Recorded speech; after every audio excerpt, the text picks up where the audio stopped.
Rowdyism చేయడం, దోపిడీలు చేసేయడం, ప్రజలను భయపెట్టడం, భయపడి కొంతమంది, అది ఇష్టపడి కొంతమంది. అంతమట్టు సాగు కదా, ప్రతి ఒక్కరు దాన్ని ఒప్పుకోరు కదా. నువ్వు ఏమైనా చెయ్యి, దాన్ని ఒప్పుకోరు కొంతమంది. నువ్వేం చేసినా ఒప్పుకోరు. నువ్వు బెదిరించేసి, భయపెట్టేసి, చంపేస్తానని భయపెట్టేసి, 10 మందిని చంపేసి, 100 మందిని భయపెట్టేసి అందరూ ఒప్పుకోరు దాన్ని, చూస్తూ కూర్చోరు.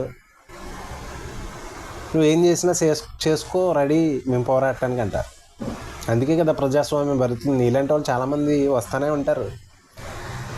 మంచి వాళ్ళు ఉంటారు, నీలాంటి రాక్షసులు కూడా ఉంటారు. నువ్వు రాక్షస జాతే, కాకపోతే ఏంటి, మనిషి ఎవడో అలా చేయడు కదా. మనిషి అనేవాడు ప్రజాస్వామ్యాన్ని గౌరవిస్తాడు, సాటి మనిషిని మనిషిగా చూస్తాడు, అందరికీ అన్ని హక్కులు ఉన్నాయి అనుకుంటారు. నువ్వు దాంట్లో ఏదైనా పాటిస్తావా? నిన్ను మనిషి ఎలా అనాలి? నువ్వు రాక్షస జాతే, నాకు మాట్లాడడానికి ఇబ్బంది ఏంలే, నేను అన్నిటికీ రెడీ అయ్యి మాట్లాడతా.